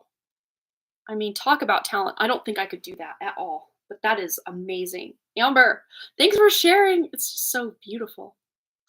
Yes, even these little wisps here look like peacock feathers. Same with these kind of outer ones as well. Oh, I love it. Oh, that is so cool. I don't even know how you do that. That is just magical. Linda thinks it's gorgeous. Absolutely. But let's just see. Participating in the art fair on March 30th. Oh, it's both. He is in the depths of his shadow self. I thought of taking a cord clearing from Raylene, but I don't have money. Yeah, right now I feel angry that I cannot even have money to spend on myself. Right. It's just not fair. It's just so hard. It's just like deep breath. I wished I could do something to help you, you know? It's just so hard. But let's see. As far as actually being able to participate in that art fair, if that will be able to happen. We have Knight of Swords, so I would say if you want to make it happen and you clear cords and even, I don't know if you've taken her bio shields class. I have not personally, but she swears by her bio shields. So I don't know if that's something you want to check out. Even just protecting your own energy. This is something a lot of empaths do, even kind of on a subconscious level. It's like they put a bubble around themselves, like when they go shopping or have to leave the house or go somewhere for an extended time where they're not in their like happy place. And I do this myself, but when I forget to do it, then I really like pay the consequences because I can really feel bombarded by others' energy. It usually doesn't take long before I'm in, say, like Walmart or something that I'm like, oh, I forgot my shield. And then I put it up because I can already feel like major life force draining. And it's not like people are meaning to, and a lot of entities are working through people. I would say every person that we know, and including everybody, has entity attachments from time to time, even if they're like temporary attachments, if they're like long-term attachments. I clear my field as often as I possibly can. So as of the time we started the live stream, I cleared all attachments that were, but here's the thing. Even like seasoned people who have done this a long time, there are cloaked energies that it's like they cloak themselves. So it's almost like they're hidden. We can sense them sometimes, but we can't quite grasp or get to them or find them or know where they're hiding or how to get rid of them. So that can be a thing as well. But please do as much as you can, Amber, to just clear your field, put up your protections when he's around and even when he's not around because he's dwelling in that energy of the home and leaving. Like, think of prime example, my dogs, because we've been having a very spring-like winter here. It's just been a mud pit, like on one side of my backyard. And everywhere my dogs walk in the house, there's mud prints. But think of our energy as like mud prints. Think of his energy, everything he touches, everything he passes, all the footsteps, creating like dirty energy mud prints in an energetic way, maybe not so physical. Yeah, clean the whole home with sage the other day. That's good. And I would say if you're noticing that sage just isn't cutting it for you, frankincense resin. Go to any spiritual shop, and you can even order it online if you don't have anywhere you can go to get it locally. Frankincense resin is like on steroids. Any sage on steroids. It is so much more potent and powerful. It's powerful enough to get rid of demonic energies. I've never personally had any like demonic forces working toward me personally, thank God, to where I needed that. But I've heard from multiple places that even if you're dealing with a demon, frankincense resin is strong enough to get rid of that energy. So I would say frankincense resin, if you can locate it or source that in any way, go that way. It will help immensely. We have the moon here. So it could even be that these moon phases are really amping up certain energies. I noticed it's weird because it almost feels like new moons are the new full moon. As far as people becoming quote unquote lunatics, like that, like my sister used to work in the ER. She's now in the ICU, but when she worked in the ER, she's like, yeah, during the full moon, it's a full moon. And we even say, is it a full moon or something? Because more babies are born, more heart attacks happen, more people on drugs and going crazy, just so much craziness going on, more accident prone, like car accidents, things are happening. But personally, I've almost seen like a reversal or flip to where the full moon feels more just kind of low key and the new moon, and even the day before the new moon, like the dark moon, feels like the full moon now. So you might have even felt like a reversal of those energies yourselves. And the fact that we are coming upon this new moon now, again, that's when crazy train comes into town again for a lot of people in the spiritual community and people in general, but they just don't tune in enough to realize that's what's happening. So specifically the moon, I think, is really toying with or affecting people who are still really immersed or entangled in the matrix. The way he's behaving is almost like a mad person. No one can reason with him. Astro person said it's difficult time made for him. Yeah, absolutely. Let's just see anything else that needs to come through as far as Amber just feeling completely overwhelmed with his energy and just anything else. Yeah, King of Swords. So you're going to have to basically, specifically that masculine energy he's throwing toward you or dominating toward you, to shield yourself from that masculine, hyper masculine energy that's coming out. Because that's also affecting your more feminine energy yourself. Let's just see any words of advice or wisdom for Amber before we close out. Yeah, focus. And we got the clear or crystal quartz or clear quartz. Really any quartz crystal will do. Even into your amethyst family, or I'm not sure if lapis lazuli, I don't think it's not considered a quartz, but quartzes that kind of go on the more blue side. I don't know if celestite is a type of quartz. I don't know like all the like chemical compounds that make up certain things to know what's a quartz and what's not. I'm not that smart or that adept at knowing that. But you can look up any quartz that are blue, orange. I don't know, I said orange. I did not mean orange, but hey, I'm hearing orange calcite, which I know calcite is much less hardness on the Mohs scale than quartz. But clear quartz is very universal. So if you have clear quartz, you've got everything. So use your clear quartz, and you don't even have to go out and source these or buy these crystals. You can just tune into the energies and use. So orange calcite. I want to look up the properties of orange calcite just to see why I accidentally said that. There's a reason for everything, and it's important. So let's see, orange calcite, spiritual properties. Okay.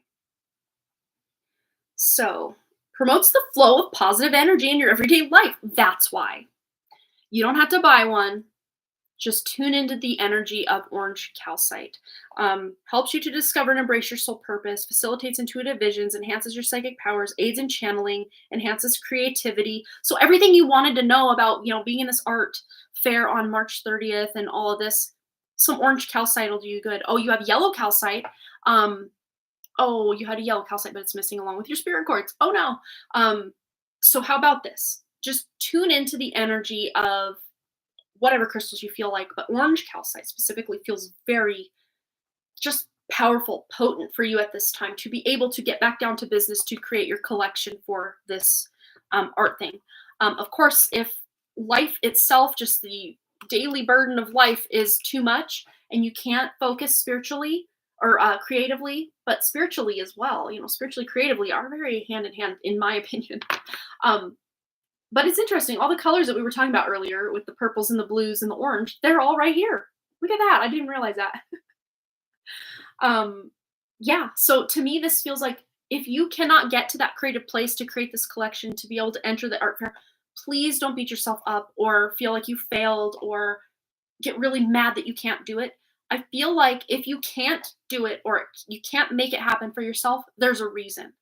That being said, because you know certain things, maybe you can put your shields up, your barriers, your boundaries with his energy, and just feels very chaotic energy. Just knowing this can help you put those shields up to be able to get back into that creative flow state and actually be able to do what you need to do to get into this. But again, if you can't make it happen or you feel too overwhelmed even thinking about making it happen, don't force yourself to do it. Okay? So do what's in your best interest at all times. Use your intuition, but clear quartz will help you focus, and that orange calcite will help you tune into your well of creativity, especially if, it's like that Maslow's hierarchy of needs. If you barely feel stable in your environment, you're not going to feel very creative. You're just in survival mode. Creativity comes after your basic needs are met for sure.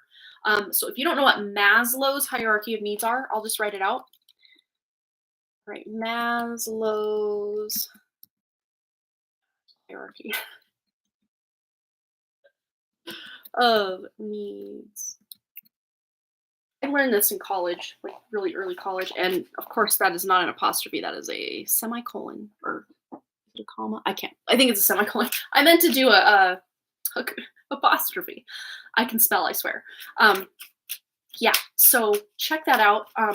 But it makes a lot of sense. If you're in survival mode, you don't even have food on the table or a roof over your head, you're not going to be pondering your mission in life. You're just in survival mode. In-laws are coming on the 13th of March, and he's ordering me to do all work all the time. Oh my goodness, I'm so sorry, Amber. I don't even know how you deal with that. I would be a shell person having to deal with that. I had a decently controlling boyfriend at the time before I met my husband, and that alone put me into like complete shutdown, and just I couldn't function very well unless I'd go home and stay with my mom for a while and then come back. Like it was so hard. So I don't know how him forcing you or making you do all this work all the time and just you walking on eggshells and him being very volatile like all the time, like that's gotta be like that's traumatic. Like that's living in a war zone. Like you're living in a war zone. And that is so hard to even be able to tune into that creative energy or even your spiritual energy because you're in survival mode. Oh, my heart goes out to you. Yeah, I can see why. I mean, stronger people would have fallen by now, Amber. So, wow, that is just too much, So give yourself grace. If you just can't swing it to make this art thing happen, just know somehow, some way there is a reason for that. And take that creative energy that you do feel, if you do feel any, to do something that brings you joy, even if it's working on your current piece or, brainstorming a new piece, or if it's rearranging the living room furniture, whatever it is, drawing with Kashfi or going to the park or, whatever it is, just do what lifts you up and brings you joy.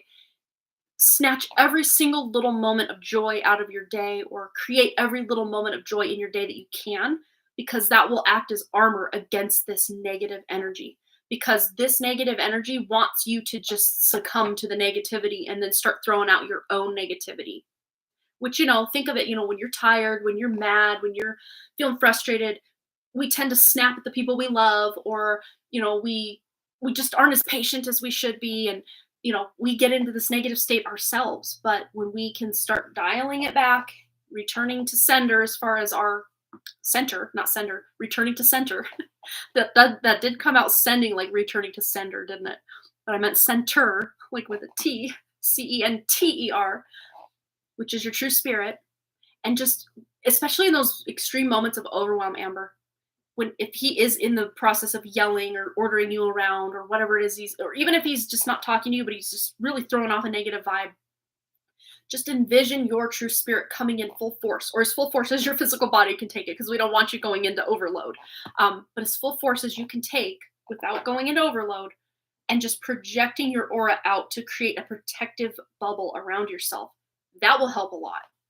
And, especially if he is picking fights and using abusive words and stuff, if you can put this protection around you, your energy will almost act to repel him, to where he will just kind of go in his own corner or go in his own area of the house and not even want to look at you, talk to you, or anything, because he's repulsed by it. That super positive light, spiritual light, repulses that dark energy. It can also attract it at times. So there's like that fine line, like attracts like, but also opposites attract. So it's like a dichotomy of thought. It's just really weird. But he picks fights, is abusive, words every now and then. I'm scared, not sure when the bomb of his anger will explode. That is just, that's literally living in a war zone. That is so hard. I want to be in his victim mode at all. I'm talking to myself not to engage at all, but it doesn't work always. Yeah, just do, snatch every little moment of joy that you can. And even if you are in these hard times, just picture your happiest day. Like, think of or even if you can't remember one specific day, just picture your happiest day when you were out in the sun. As a kid, a lot, we would go outside and close our eyes and just feel the sun's warmth on our face and just breathe, just be. And sometimes that sun energy can really revitalize your energy as well. Or even just putting your bare feet on Mother Earth or your hands on a tree, or both at the same time. That's very powerful. And just allow all of his negativity, or all the negativity in the home, all the negativity in your aura, specifically that's caused by him or any entity attachments, and even just your own negativity that can crop up from here and there. And just envision it going into the tree, and envision it going into Mother Earth. Mother Earth will cycle it into something useful. And the tree, much like we need the tree's oxygen and the tree needs our carbon dioxide, that negative energy acts as fuel for the tree. So don't think you're hurting the tree by, putting all your negative energy into it. They actually can alchemize that into something useful. Much like our carbon dioxide we expel when we breathe out is magic for the trees. Same with the negative energy. It's very magic for the trees. I just remember as a kid, my home environment was the same. I used to go to a rose park and spend time with the flowers. Yeah, and oh man, it's just so hard. My heart really goes out to you, Amber, because to have to live in that volatility, like, that's the word that keeps coming up, is volatility or volatile. It's like, that's not fair for a child. That's not fair for a mother. That's not fair for, even someone who's been a nasty person themselves. For them to live under the thumb of volatility from someone else is still, like, your heart would go out to someone, because it's just not fair. It's just not right. It's not okay. Yeah, it's just so hard. I'm so sorry, Amber. But yeah, I will answer your text back about next week when he's out of town, so we can meet up. And then, of course, Brandy Lynn, yes, 43 years of that life. Oh, that's so hard. Yeah, and in the, like, new age community, like, oh, you signed up for this, you're learning lessons from this. I call BS on a lot of that, because really this realm is like prime real estate for pain, suffering, volatility, war, famine. These are not natural. I mean, yes, there are natural waves of, at times, of drought and flood and famine. Yes, these can be natural, occurring in nature, but they are not like the system put in place to create these things in a natural world. So we are not living in a natural world at all. And in fact, we are living in an upside down, inverted, perverted, just dastardly energy world. Yes, there are still really beautiful and amazing things that leak into this world, but those are the natural things of this world that are getting through. So all the beauty, all the joy, all the happiness, all the loveliness, that is what's natural here. And that is when we do feel those moments, and be they fleeting as they are, when we can tune into them and really reap every last drop of feeling out of those feelings when we have them, that can act as fuel to get us out of a lot of this misery that's going on in this matrix system. Even if I had karma, it's all done. It has to be. Isn't all these years enough? Yeah. And normally, any karma that you've got going on, not to say you can't have karmic events happen later in life. Obviously, that can happen. But especially if you're living in like a perpetual state of paying past karma, past karma, past karma. Again, karma, matrix construct. Usually by age 42, all major karma is done. And after that, a weight should be lifted. So the fact that you're still living in this after age 42 tells me this is not karmic for you. This is like psychic attack. And a lot of people who are here to shine their light and do big things, and by big, I don't mean be a CEO and own a Fortune 500 company. I can't talk, I swear. Own a Fortune 500 company, or I'm not talking about big things like that. I'm just talking about shining your light in a big way. Connecting with nature, loving your children, being a good person. This is what I'm talking about. This big spiritual light energy. That's what I'm talking about. No matter what you do for a career or don't, or who you connect with or don't, just you being here and shining that light is enough. But these forces know it's like the map is lit up with all these light forces that are here to raise the vibration and do good things, and end the hijacking of this system. And they are not here for it, but they are desperately scrambling at this time because they know their time is up very soon, if not already. And we're hearing the last cries of this energy. It's on its way out. There's a new era in town. There's a new sheriff in town, and it's the light. And they don't like that. So they're fighting every person of the light that they can find. And there are more of us than we think. We may feel alone a lot. We really do a lot, but there are more of us out there than we think. Yeah, it just has to be enough. It just has to be enough. When is enough enough? Yeah, you got to think, even if someone signed up to live in Africa and not have clean water and not have enough food and, have all these different diseases and viruses and just horrible situations, yes, to a certain point, maybe this karmic wheel of a system is karmic. Yes, but then there's this overarching pain and suffering cloud just raining down that doesn't need to be there, that's not karmic, that wasn't earned or deserved, or it's a whole thing. It's really bad. But again, we're shifting it. We're here to shift it, and I feel it. It feels so far away some days, but other days it feels so close to the surface that I can almost taste it, and it feels so good. Yes, absolutely, Amber. Big hugs. We'll be in touch. I will text you. I'm gonna have some lunch. I'll text you. But yeah, I will be back here on Wednesday for Woo Woo Wednesday. We're gonna do another giveaway, another drawing. I don't know. Well, I'm just gonna read the room and see what else is going on in the energy. But for some reason, I feel like a weight is starting to lift. So that's the thing. I feel like a weight is starting to lift, and maybe us just continuing to do our spiritual cleansing and protection, we will start to see the shift in the other way. Things looking more positive, things looking better. So just those of you watching on the replay, just be diligent with your own energy, be diligent with your own protection, your own boundaries, and seek out the things that bring you joy, bring you happiness. If nothing, for just the sake of feeling the joy and the happiness. You don't have to monetize it. You don't have to justify it because you're taking time away from this person or this project or this. Do the things that light you up, because that is when you're going to show up in this world in a way that is bigger than you just doing what you think you have to do. All right. Oh, thank you, Amber. Thank you. Thank you for reminding me that. Ooh, yes, thank you. Board resellers. Where did I put the name? There it is. Let's pull a card. So I got to put a timestamp on this one. So we're at 1:57:09. Thank you for that reminder, Amber. So board resellers.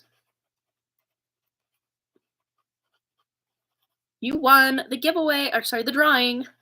Always get those mixed up. All right. So that means we're pulling a card for board resellers. And if you have a question in mind, I just dropped something. So this is part of it. But if you have a question in mind, just pause the video right now. Think of that question, because time is not linear the way we think it is.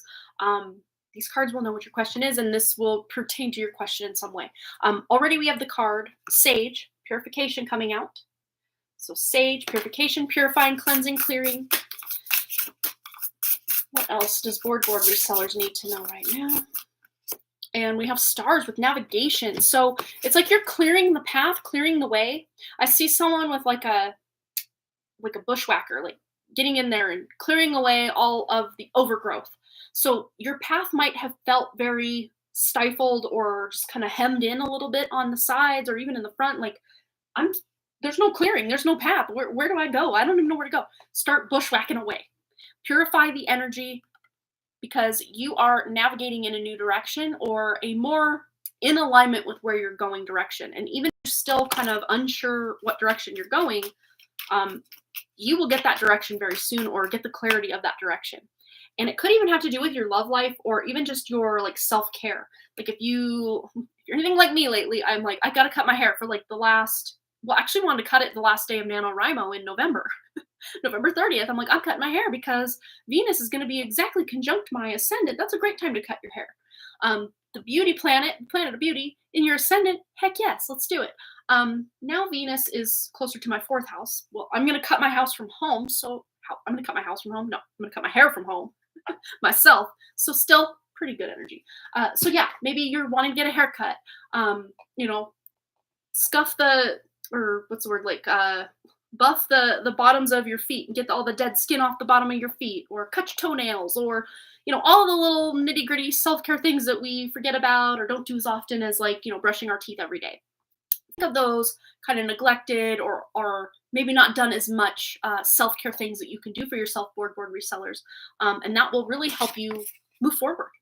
I know it was such a weird random thing with the buffing off the dead skin of your foot and cutting your toenails, and but spiritual housekeeping, physical housekeeping, purifying the space to make room for the new energy to come in is very powerful for all of us at this time.